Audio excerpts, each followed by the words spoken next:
Hello, my name is Eleesa Drake, and I am doing my term project over the environment and mental health. So, this slide is just a table of contents over 6 of the main things that I decided to put into this project. And the main questions we're asking here is how does the environment affect our mental health? How and why do environmental toxins sometimes lead to mental health conditions? And how does environmental factors, built environments, and natural conditions and disasters affect mental health? This semester we have went over so many different modules, and one module in specific that I think makes me realize the impact we have on the environment is module 7, which is soils, agriculture, and food. We learned so many ways to change the environment just because of our food consumption.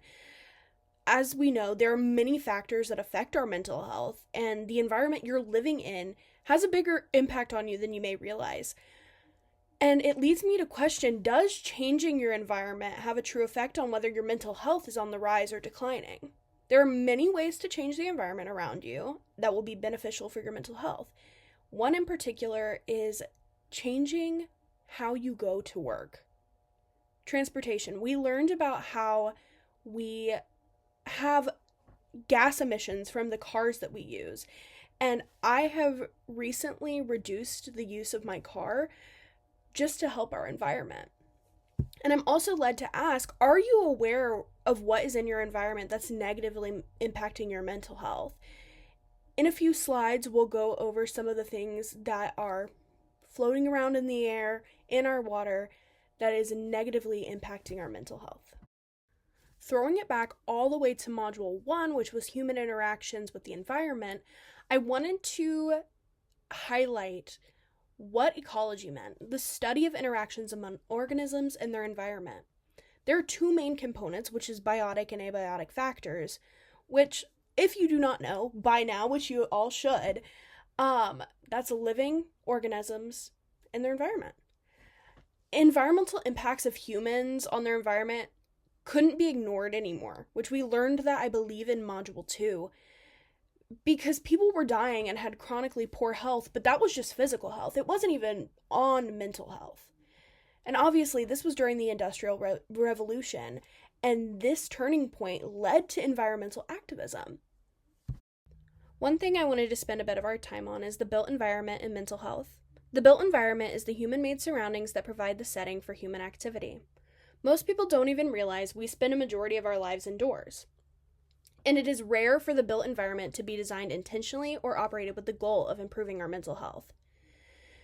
1 in 5 Americans have been diagnosed with a mental health disorder since COVID-19, and research conducted to investigate how built environments affect mental health is carried out by social scientists. Some examples of built environments are all structures, infrastructure, and public spaces like buildings, roads, parks, and utilities. Going back to the last slide, we know that ecology is the study of interactions among organisms and their environment. It is found that some effects of design and operation of built environments on mental health are likely to be specific to an individual. Depending on the elements of the built environment, it may be beneficial to an individual's physical and cognitive functioning. For example, set point temperature for an entire facility may be a point of irritation. For example, I like my space to be chilly when I'm working, while others may like it warm. There's no universal optimal measure of thermal comfort. It varies from individual to individual. A large percentage of the low-income population lives below the minimal acceptable temperatures. Since urbanization is on the rise, and urbanization is a population shift from rural living to city and suburban living, we have seen that urban environments have a negative impact on mental health. It is found that humans strive for a sense of place, and sense of place is the dwelling place of civic life and the physical manifestation of the common good. Without this sense of place, we don't have a feeling of connection to our environment and to nature. It has been found that inadequate daylighting or bad window views increase the probability of depression by 60%, which is a crazy statistic.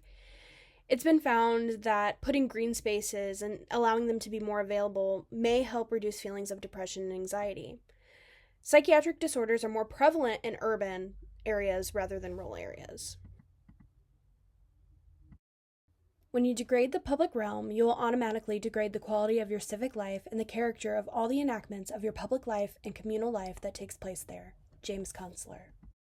We are a product of our environment, and our environment is shaped by how we live and our existence. The WHO estimated that a quarter of the global burden of disease could be prevented by safeguarding or creating healthier environments. This is by cleaning up trash, recycling, and creating more green spaces for us to be in. Greenhouse gas emissions, climate change, urbanization, forest loss, and decreased biodiversity all play a large role in the long-term viability of the planet to support life. And we have found out that our impact on the environment changes how long we have left on the earth. And that is something that is so beautiful to me, but also so scary. Current research on the environment and health has focused mainly on physical health because it's easier to study and less stigmatized. Mental health research receives only 2.3% of the overall National Institute of Health's research budget. The term environmental health, which means the aspect of human health and disease that are determined by factors in the environment, were coined mainly around the 1960s, but environmental health as a field of study has existed for most of the 20th century, but it mainly focused on pollutants, anthropogenic threats, and their physical health impacts. A theory that I think is really cool is the biophilia theory, which highlights the tendency of humans to connect with nature and living organisms and alludes to the beneficial power of nature on our health. This theory simply means that we see a difference in our mental health and our physical health by spending time out in nature. Since there is becoming more research on how the environment impacts our mental health, the term environmental health psychology has been coined, which means the human behavior is beneficial for environmental and planetary health.